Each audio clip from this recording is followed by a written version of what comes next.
that with elections, general elections only a few weeks away, would have noted the increase in political campaigning going on. There's a lot of excitement in the air. The voters are being primed to cast their votes or their ballots on September 3.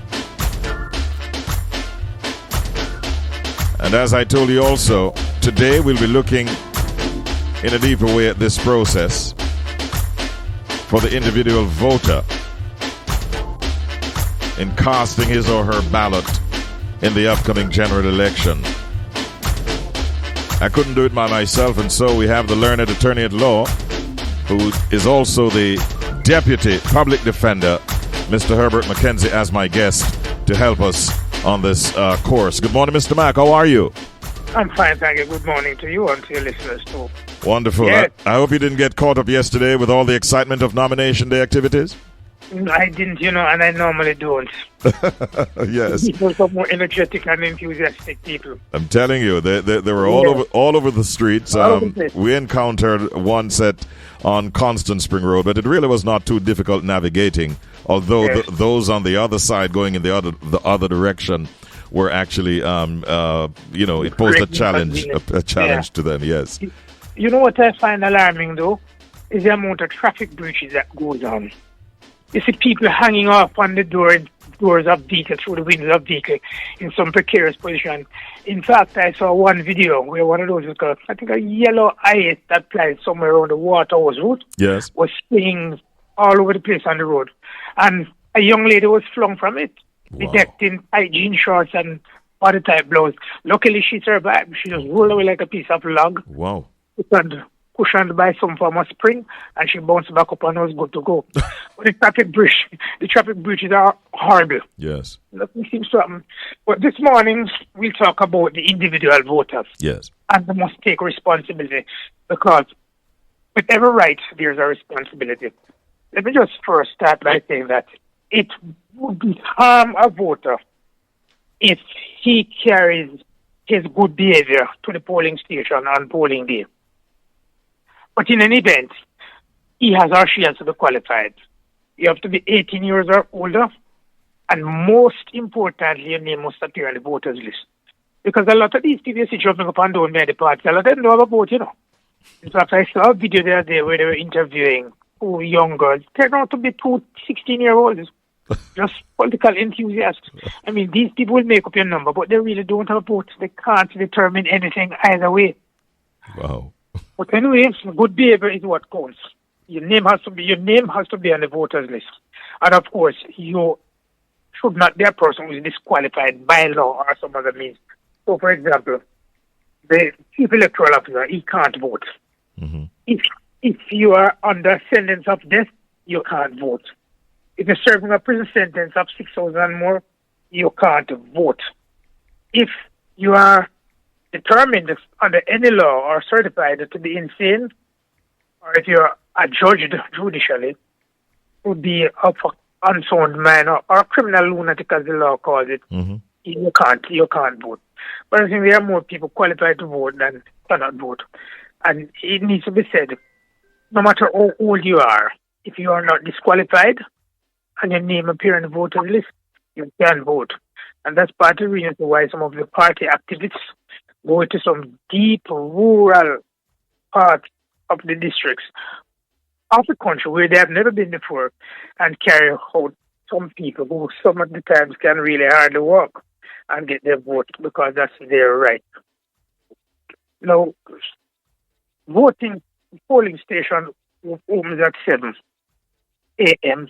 on polling day and ends at 5. Mm-hmm. Now, if the person at the polling station in the line at 5 o'clock is still entitled to vote, those who can't vote, if you can reach the polling station after the close of the polling, you're not supposed to be allowed to vote. You're supposed to be there because the law sets a strict cut-off time. It's 7 a.m. to 5 o'clock, right? I believe it is. That's correct. 7 a.m. to 5 p.m. Yes. Now, When you go to the polling station, as a voter, it's a good idea to carry an ID, nationally issued ID, driver's license, voter's card, or your passport.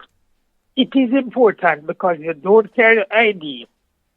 As a voter, you'll be put through a rigorous process to determine or to establish your identity, because it is not unknown in Jamaica that people vote in other person's name. Now, when you carry ID and present your ID, the staff at the polling station, headed by the presiding officer there, satisfies him or herself that you are who you say you are, and check the voters to see that your name is on it. Then you get what is called a ballot paper. The ballot paper have 3 little sections to it, 2 on a counterfoil, and each section is separate from the other by a preparation along the ballot paper. Once you are given this ballot paper, the ballot paper contains the name, address, and occupation of the candidates, alphabetically arranged in order of their surnames. And beside each candidate's name is a symbol allotted to the party by the electoral office. I think by now we know that JLP has a bell as a symbol, the PNP has a head figure outline of a head, and I think the other parties that are now contesting, they're about to be issued symbols by the electoral office if they haven't done so as yet. But those are obvious and it can be seen. Mm-hmm. With that ballot paper, the elector, the same person who call the voter, is also given a lead pencil. Black, not the pencil itself black, but the lead in it, as opposed to colored pencil.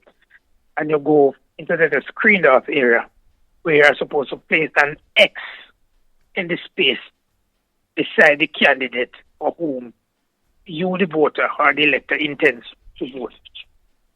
Once you have done that, you fold the ballot paper along with the perforated lines.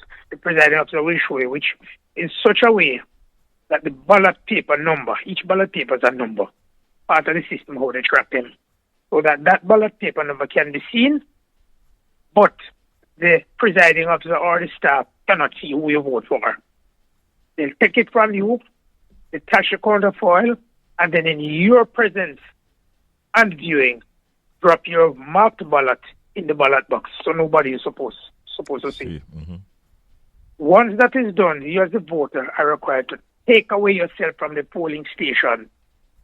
Don't stay there making any noise. Don't stay there campaigning. Don't stay the side of a party. Don't stay there trying to give music or the side of a bashment. The law says you are supposed to quietly depart the polling station forthwith. No loitering. No loitering. Mm-hmm. Meaning you lift clutch immediately. Yes. If the elector, that is the voter, inadvertently spoils the ballot paper, and we know there are many reasons against ballot paper can be spoiled, he simply returns it to the presiding officer who looks at it, satisfy him or herself that is actually a spoiled one, pull that back, and then issue a new ballot paper to the voter. Now, the voter vote by cast, putting his X in his space beside the candidate that he or she intends to vote for. Now, for those who turn up without ID, the process is one of 2 ways. One, if the polling station has the facility for fingerprinting, then they can invite you to fingerprinting process. Your finger is put on a little machine, much the same way like when you enter the United States ports of entry.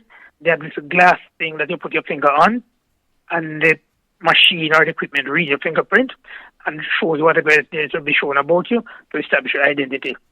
So you are asked to put your fingerprint on the equipment, you put it on, and if it identifies you as Tom Jones, and the name Tom Jones is found on the voters list for that particular constituency in that polling station, then you cast your ballot in the way I've just described it.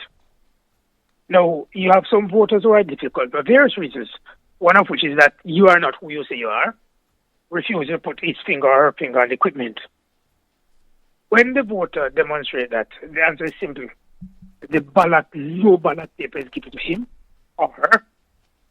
A line is drawn across his name on the list, and he's not allowed to vote, and he's asked to depart the polling station. And beside his name on the list, the staff at the polling station enter the words, refuse to be identified by fingerprint, and he's out of the picture. Also to the chagrin of the candidate that they were trying to support. Thank you very much. Thank you very much, so. Yes. So, if the fingerprint facility is not available, then they go through a little bit more tedious process, whereby certain inquiries are made by the presiding officer of that elector or potential voter. And these are the questions they ask him or her. Him or her, his date of birth or her date of birth, place of birth, father's maiden name, and mother's place of birth. Now, these are information which would have been secured from the voter or elector at the time he was being enumerated. So what the polling staff there is doing is comparing the information he gives in the moment with the information they have on record for him to confirm or establish that identity.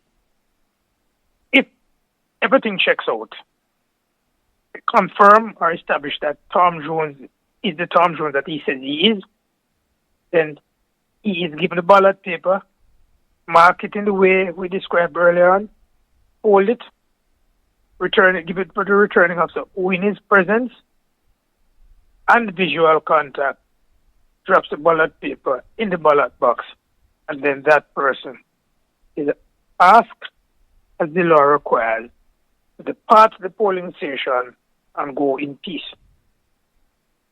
Now, there are instances, and I've personally seen this, I might add, in which an elector or voter intentionally displays his or her ballot to make it known to other persons. I suppose if you want to appease the person who are around you from your party scrutiny to show that, yes, I vote for this party, or you just want to hype, or you just want to show off. But a lot of people, Peter, me mark next, blah, blah. You know, that's sort of vulgarity. Now, if you do that intentionally, yes, then you would have breached the protocol. What will happen in that case is the presiding officer must issue a warning. Take back that ballot paper from you. Deface it in a way to render it as a spoilt ballot, and then give you a second ballot paper. The warning includes the fact that you should not do it again. We give you a second ballot paper. Go and vote the way you're supposed to vote and bring the ballot paper. Okay. Well, if he does it again, yes, this time, he issued a warning, the paper is taken back from him, but he's not given a further ballot paper. He is asked to leave the polling station because he cannot vote. And asked to leave the polling station, he must leave the polling station because, by the way, security at these polling stations will be present because the soldiers, police, and other persons working during election would have voted at a different time, so they have available to man security posts. Now, once he's asked to leave the polling station, then an entry is made against his name because he can't go to another polling station to try and vote. And by the way, let me say, is one vote per man or woman. No man or woman can vote at polling station A and then go down the road to polling station B to vote again. It can't happen. If it tries to happen, it becomes a criminal offense. Criminal? No. Yep. Okay. Can't. Now, at the polling station, each voter will be given instruction with regard to use of telephone, digital camera, and all the sort of recording devices that we have available. Now, the voter cannot use his cell phone, digital camera, or any device to photograph or capture the image of the marked ballot paper. If he does, the presiding officer will demand the ballot paper back from him, in which case the voter must give it back. The presiding officer will take the ballot paper to make it as a spoiled ballot, and no other ballot paper should be issued to that voter. And by the way, I see timing upon it, but I'm going to cut here by saying that conduct with the device is actually a criminal offense, which attracts a fine of $80,000 in court or imprisonment of up to a maximum of 5 years. I'm going to pause here for now. I see we're under the tyranny of the clock, and next week I'm going to continue particularly with electors or voters who are incapacitated through physical incapacity or blindness. What goes on for them at the polling station, because the incapacity does not foreclose their right, the constitutional right to vote. I think that's all for now, more none. Well, we learned a whole lot, and some of the items you gave this morning, surprising to me as well. But we thank you, and we wish you all the best until we catch up next week. Take good care, Mr. Mack.